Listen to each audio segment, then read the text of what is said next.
Welcome back, everybody, to another episode of Caravan of Garbage, where we're going to be taking a look at the two best Terminator movies. Which ones, though? Genesis and Dark Fate. Wait, I would have said Genesis and Terminator 3, but we've done Terminator 3 We've done all the Terminator 3s, because there's 3 Terminator 3s. That's right. Did we do Genesis? No. Yeah. We talked about it when it came out. Okay, yeah. It was bad. It's got potential. I agree. It was bad, though. I mean, they've all got potential because the first two movies Yes, that's have true. all the ideas, yeah, right? yeah. They all had potential because of that thing you said, but then they are all inescapably bad. I didn't hate Dark Fate. No, I didn't either. And Sarah Connor Chronicles is pretty good, etc. The others. Yeah, right. yeah. But these two are the good ones, 1 and 2. Absolutely. Because this week we're talking about Terminator. The Terminator. The Terminator 1. 1984.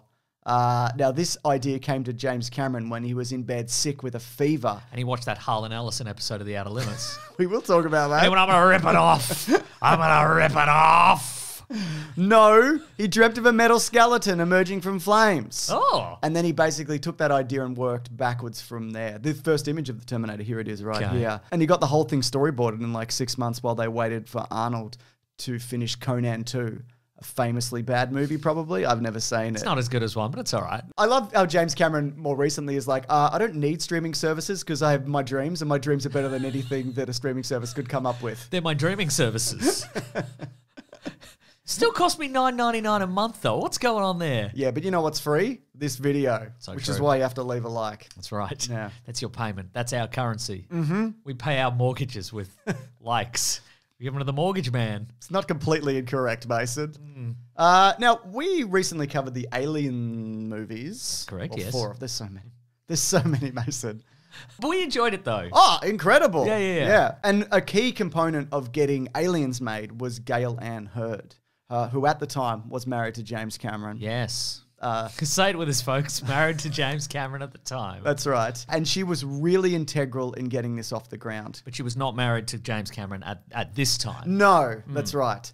So the initial draft for the movie was sold to Gail Ann Hurd. She was James Cameron's production partner and former collaborator at New World Pictures, and the price was only $1. This was a symbolic gesture, and it came with a blood oath. What? Marriage, I assume. Yes, but probably. also, Hurd had to promise to do everything in her power to get the film produced, but with Cameron as a director, and she kept her word. She dismissed every studio that showed interest, but also wanted to ditch Cameron.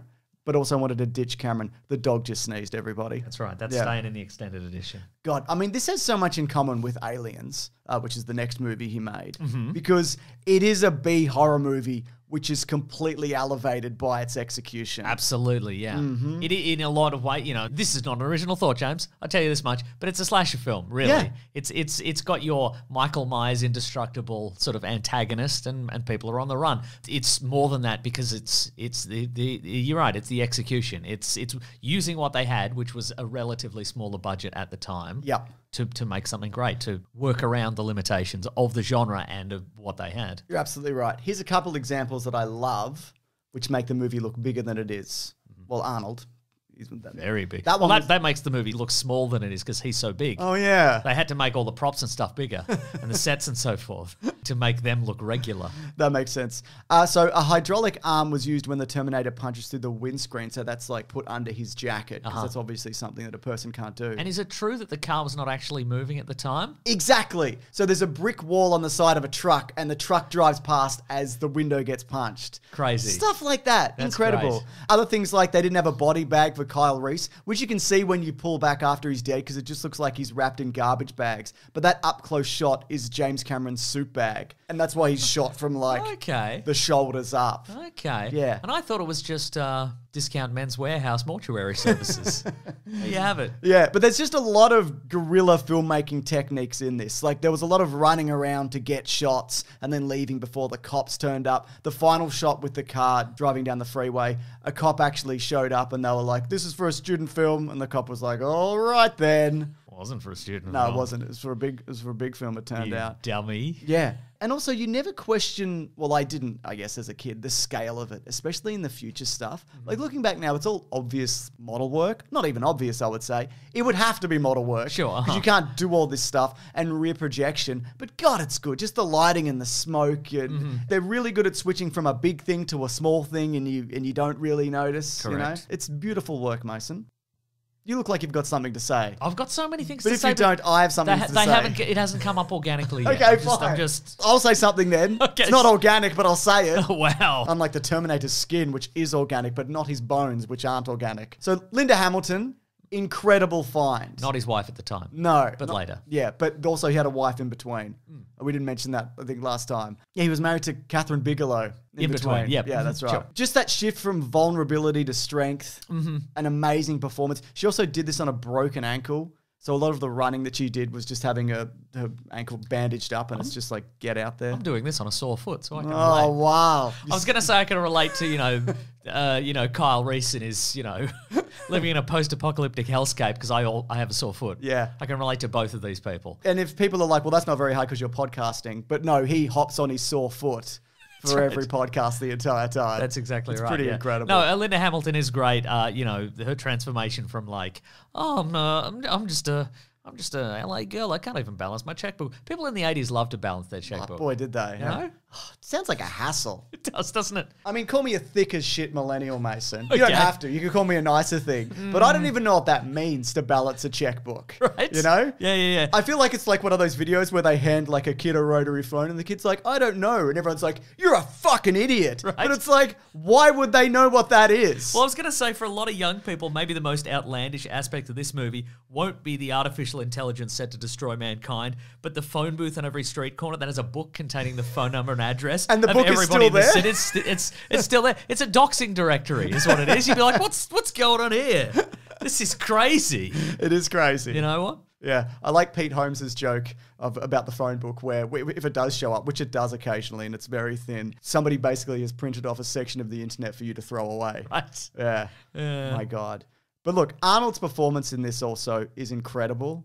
I mean, it's the perfect role for him, really. Yeah. I mean, I know he's been good in other things, but just even like the training that he did for this, for the guns, he does it so mechanically and effortlessly, and just dual wielding guns like they're nothing, like the walk, the voice, all of it. It all works, you know? Incredible mimic. Oh, he can sound like a lady. How does he do it? I don't know, man. Yeah. And the initial idea was that you don't want a man who stands out like this. Right. Because if you saw a person like this in real life and he wasn't famous, you'd be like, What's his deal? this? Why is he dual wielding those guns? But no, you're right. But you'd be like, is he a bodybuilder? What's going on there? It was going to be Lance Henriksen at one point. It was, yes. Who was also in this movie. That's right, and yeah. gets machine gunned by a Terminator. So Arnold wanted to be Kyle Reese. Uh-huh. And James Cameron met with him and was just like, I'll just pick a fight with him and then he won't have to be in the movie. Huh. I'll go with like, because it doesn't make sense as an infiltration unit, a guy that looks like this. But, maybe his skeleton is so big and bulky that, you need to build a big man around it, I guess. Yeah, but seeing him sit there and the way he talked about the Terminator specifically and just like looking at the way that, like the light hit this guy is like, there's something about this Arnold Schwarzenegger, and he wasn't wrong because he's a famous actor. And you said before, he's done other good performances. That's right. What a credit to him, I think. But Mr. Bean, Michael Bean, is also great in this. Yes. I think this movie is sort of... God, he's good. And he's great, and this movie has a sort of a great example of like lean exposition. Yeah. Like Michael Bean is doing it in the middle of a car chase, yes. which I think is incredible, and in an interrogation room. And as is pointed out in this movie, the premise is kind of flawless because it doesn't require any evidence. That's right, exactly. It is the perfect sort of delusion of an insane man, but it's also perfect for this movie as well. Yeah, absolutely. The fact that you can only come back naked. Yeah. You've got knowledge of the future, but the future hasn't happened, so you can't prove any of it Like yet. clearly Cameron and Galen heard when they were writing this. They're like, well, what are the flaws in this premise that we have to plug, and let's put it into this. We'll put it into this and make it also sound like an insane man's delusion. Like, why can't you just bring a laser gun back? Yeah. Why can't you cover a laser gun in human flesh and send it through a time portal? Well, they do that in the comics sometimes. Sometimes they do, They stick a gun in a man. They stick it in one of his crevices and then they send him back in time. That's right. Look, fair play to Kyle Reese as well. Yeah. I think if most people escaped a post-apocalyptic hellscape, They got the opportunity to go back in time, and they ended up in like a relatively peaceful city with great weather and all the Nikes and trench coats you can steal. They just stay there and live out the next decade in relatively speaking, absolute opulence. Absolutely. You know what I mean? Yeah, oh my God. Incredible. He could live homelessly and he would have lived better than what he was doing. And that's what I love about him and the build of him and the scarring. Because, and I've said this before, he just looks like a man who's been eating rats in the dark his entire life. Mm-hmm. And you see the survival instincts kick in as soon as he lands, because he goes from being fully naked to fully clothed whilst running from the police and stealing 2 guns from them. Yep. It's an amazing effort. And he's on the back foot the entire movie. When Sarah Connor's like, oh, can you kill the Terminator? He's like, I don't know, probably not. I don't really have any of my stuff. Yeah. So no. Yeah, I had a bunch of good stuff. And, there's been some questions in the last few years, like what should they do with the Terminator IP? Pirate Terminator. Pirate could work, but I'm thinking, rom-com. You do a tech-com rom-com. Okay. Basically, the premise is you get 2 resistance soldiers, and they don't get along. Mm-hmm. But one of them is sent back in time, to stop the apocalypse, and then nothing happens. But then later, the resistance is searching through some old remnants of civilization, and they find like an old Club Med brochure, and it's got him in it. And he's like, I'm having a great time, and they're like, this guy, and then the other soldier goes back in time. They're like, slap him upside the head. Get it together, man. And then they fall in love. I like that a lot. Look, and also, if I was Kyle Reese, I wouldn't probably do the big info dump on Sarah Connor. I'd be like, listen, I know this guy's trying to kill you. He's a serial killer. I'm a normal man from the 80s. Sure. I just love sawing off shotguns and 80s shoes. Right. Like, he shouldn't have said any of that shit to her or the police. Wait till she sees, like, the Terminator get, like, half his face blasted off or all his skin melted and go, look, I didn't want to tell you this, but yeah, he's a robot. He's a robot man. Okay, but that actually also fits the rom-com mold more. That's the equivalent of like getting together with someone on a bet, and then they realize at the end that you were lying to them, and then they walk out, and then he has to be like, no, I was in love with you, kind of thing. Because at the end you'd have to be like, oh, actually he was the Terminator, and you'd be like, how dare you lie to me? Yeah, you're probably right, but also don't say all that time machine shit to the police. Sure, yeah. Like, what are you doing, man? I don't know.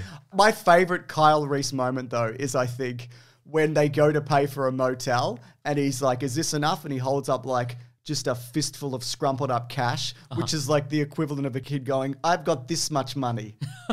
How many candy can I get for this much money? Also, he took all that money off dead cops. Yeah, he did. Oh, man. So, yeah, here's some other names just quickly who could have been the Terminator. Lance Henriksen was, of course, the first choice. Mm-hmm. The first painting that James Cameron did of the Terminator with skin was half Lance Henriksen. Oh. And he makes more sense as an infiltration unit. I think that's an idea more folded over into the next one, just a smaller, stealthier man. And at one point, of course, O.J. Simpson was heavily considered for the role, but he was also thought to be too friendly. He seems very friendly, that guy. Yeah, but then he murdered those people. Oh, yeah. In real life. Huh. Just don't see him murdering a bunch of people, Can you imagine O.J. Simpson's Terminator Genesis? Can you imagine it? I can imagine it. Okay, great. And apparently Tom Selleck was offered the role, but he was tied to Magnum P.I. or something. I don't know whether that one is true, but, Imagine Tom Selleck, Terminator, half Terminator face, half mustachioed face. Does he have a metal mustache under there? I hope so. Oh my God. Oh, just flames coming off the mustache. He's emerging from the burning truck. Hell God. Yeah. How do you feel about the puppet work in this? Because Stan Winston, he was the third choice behind Rob Botton and Dick Smith, not the Australian electronics guy, Mason. Oh, no. He's a makeup and effects guy. So, yeah, he was recommended for this, and this led to Stan Winston's long-time collaboration with James Cameron. Mm-hmm. I think it's very good for the era. I think almost 100% of it holds up. Yeah. There is some up-close puppet head stuff, which is a little janky. Sure, yeah. But that's a very difficult thing to get right. Yeah, and there is a shot, I think, when the Terminator finally loses all of its skin and it's kind of like advancing towards them in kind of like a long shot. Yeah. Doesn't look 100% convincing. The stop motion. But, I mean, that design. Oh, my God. The endoskeleton design. Whoa. That's all James Cameron. And that was James Cameron like sketching it out, and then Stan Winston with the execution. It's amazing. And the way they do that Terminator at the end, like you just see its feet, it's obviously they're just using like just the legs down. When it's walking, they're stuck in a potato. Yeah, that's right. when you see Or it, are they doing it like forks? You know, when you got forks under your head? oh yeah, I You like do that. You do little, Yeah. little kicks. Yeah. So when the Terminator is, when you see it from like the waist up, that's like a rig strapped to somebody's shoulders and head, and that way you get that kind of walking motion, and it cuts between all of these things fairly seamlessly. Like you never really see it except for that stop motion, like the full kind of frame of it. Yeah. There's also a great shot when the truck explodes at the end where you see a guy completely on fire get out of that vehicle. Right. And I've just never thought about like Who's that guy? Who's that guy? And terrifying. Yeah. Terrifying to do, but terrifying to watch because there's really a man in there. There's also Kyle Reese is really in the like the trash, the big trash. Oh, the bin. What do you call? What do Americans call it? What do they call them here? Skips? Yeah, we call them skips, but what does American? There's an American name for it. Dumpster? Dumpster. Yeah. There's the moment where Kyle Reese is he's in the flaming dumpster. Yeah. Terrifying. Yeah, I love it. And he's wounded, and then he just pops the lid, and he just Does a sort of little hops out. tumble? Also, incredible double fake out. Like, I mean, you know. Oh, yeah. We all know it now, but like, if you hadn't seen it before, again, you know, just one up on just like a standard horror movie. Of course he's going to die in the exploding truck. Oh, he didn't? Yeah. Now he's a flaming skeleton? Oh, of course he's going to die when you put the pipe bomb in him. Oh, he didn't. Okay, great. That's right. You know, this guy's relentless. And Take a bloody break, mate. And it feels good. And it feels right because he's not magic, like he's mechanical, and it makes sense that if he's somewhat intact, he's going to keep moving forward. I love all of that. Just quickly getting back to the puppeteering stuff. The Terminator repair scene is also just wonderful. I mean, that hand, that's how it's opened up, and he's like, you know, repairing on it and, you know, tweaking, pulls the eye out and just all of that. Next week when we talk Terminator 2, we're going to have to talk about all like the imagery that's sort of, I wouldn't say recycled from this movie, but like, you know, that homage. Stolen. Yeah. Harlan Ellison style, that's stolen. I guess that would be the extended version as well we'll be looking at, right? Yeah, If you don't mind. I don't mind. Do you mind spending the time I don't mind watching at a all. great movie? I don't mind at all. Terminator Genesis. Oh, come on. Now, you mentioned maybe there might have been some copyright issues with this movie. So science fiction author Harlan Ellison sued James Cameron, claiming that while he hugely enjoyed the film, that the story was plagiarized from two The Outer Limits episodes, one being Soldier, which is about a soldier from the future, and the other Demon with a Glass Hand, which is, you know, demon with it's a robot or something. I don't. It's on YouTube. You didn't look him up? I looked it. I skimmed it. Okay. Here's the footage. All right. Great. The insurance company told James Cameron that he would be held personally. The insurance company told James Cameron that he would be held personally responsible for financial damages in the event that he lost the trial. And since he was short on money, he couldn't take the risk, and he chose to settle. I've got a lot of divorces to cover in the future. I do not have the cash for this. Just settle. It's fine. I'm not liquid enough. But I think he called it a nuisance lawsuit at the time. Yeah. And look, Harlan Ellison, loved the guy, famously litigious. Sure. Like, just. I mean, is he wrong though? I mean, does he own the copyright on a soldier from the future? Exactly, You yeah. know? I don't know. But yeah, James Cameron has always resented this, but there is an acknowledgement to the works of Harlan Ellison as soon as the credits start. Yeah. Yeah. So well done, everyone. Well done, everyone. This is a good movie. Yeah, I agree. Do you want to talk about some ideas that James Cameron dropped in the making of this movie? Yes. Some things that didn't quite make it. Okay. There was an idea that the Terminator would be drinking beer at one point and acting silly, just like in E.T. the Extraterrestrial. And James Cameron was like, no, he's a robot. That's a terrible studio note. That's a studio note. I was going to say. I mean, it would be funny. Can you imagine if the Terminator was drunk? Right. Oh my God. Probably on oil or something. Yeah. I was drinking a can of oil. Kyle Reese at one point, it was suggested that he have a robot dog. In the future? No, it comes back with him. Huh. All right. Great. Sure. Sure. Sure. Sure. Okay. In the original treatment, there were two protectors sent back to save Sarah Connor. Oh, by the way, Sarah Connor's son is John Connor, who's the father of the Resistance. That's how Kyle Reese should have explained it. Sort of sassy Yeah. and sarcastic. Your son's John Connor. Do you not know this? Father of the Resistance. Get a clue, Sarah Connor. Yeah. Let it balance your checkbook. You're a mess. You're a mess, girl. You've got ice cream in your pocket, Sarah Connor.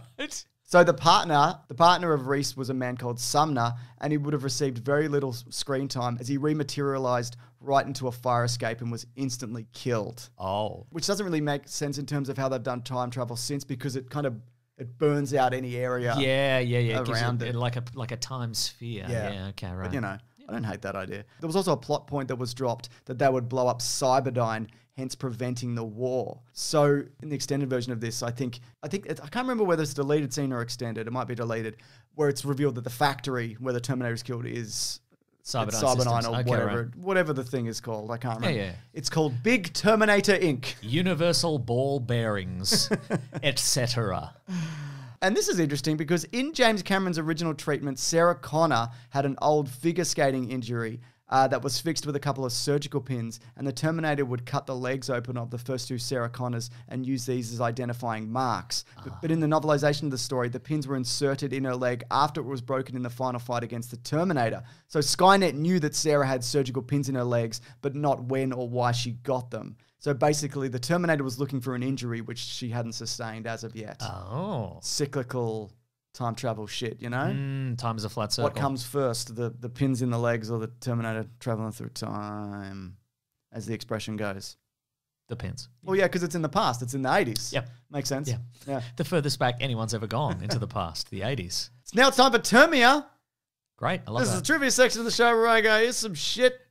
All right. No, good stuff. Okay, good. I watch a lot of behind-the-scenes stuff, and I read the IMBD trivia and go, I think a lot of this is made up. And then I got to look into it, and a lot of it is made up. God, I hate research. An image of Michael Biehn was traced over for the original Metal Gear box art. That is true. It's the same.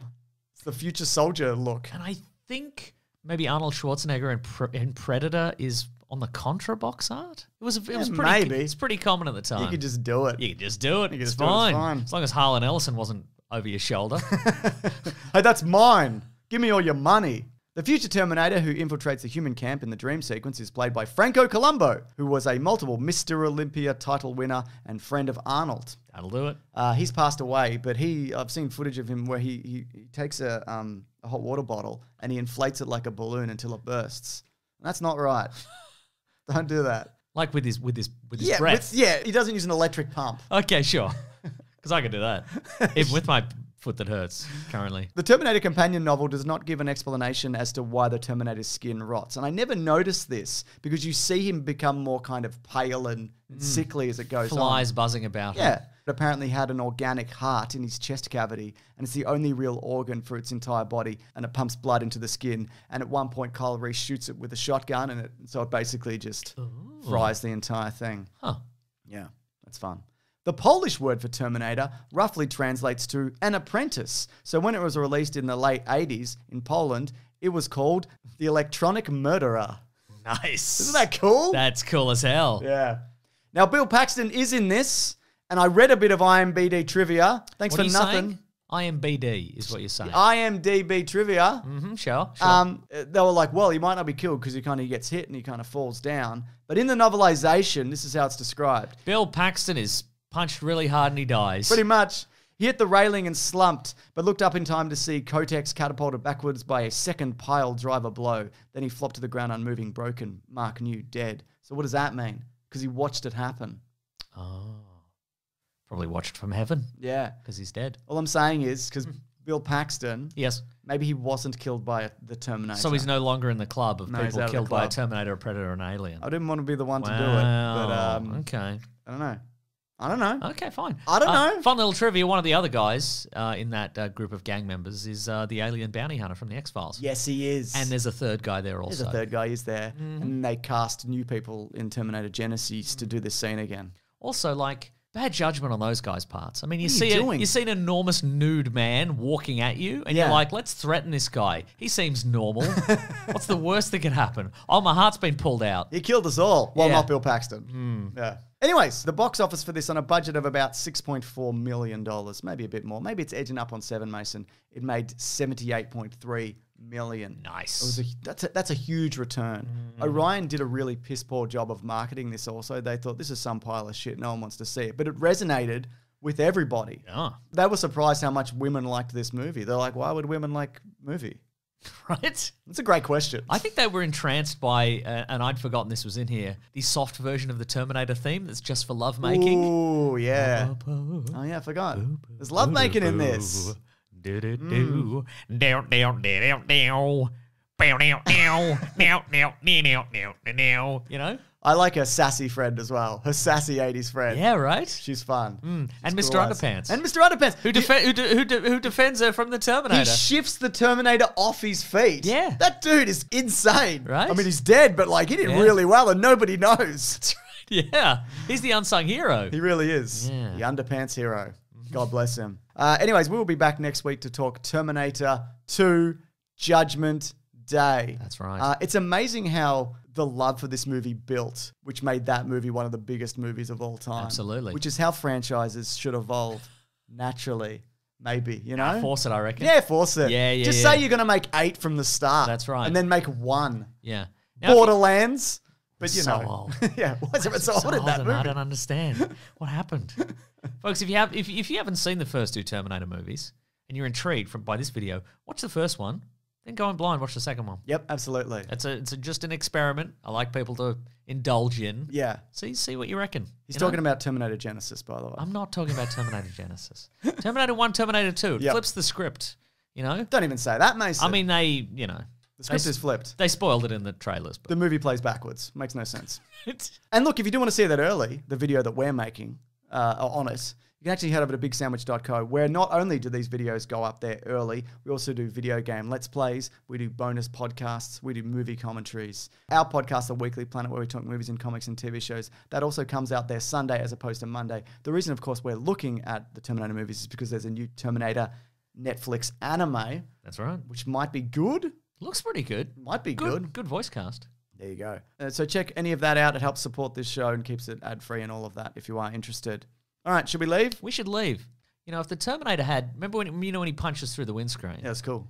If he had like a slightly extendo arm, Yeah. or like a spike that came out of one of his fingers, he could have ended it. He could have ended it right there. That's right. Ended it real quick. Yeah. Great move, Skynet. Great work. Yeah, they need to improve their Terminator by building one with a spike. With a that comes out of spike, its arm. right? Yeah. All right. Thank you to Lawrence for the edit. Thank you, Lawrence. Grab that, Jeremy, guys. We'll see you next week. Bye.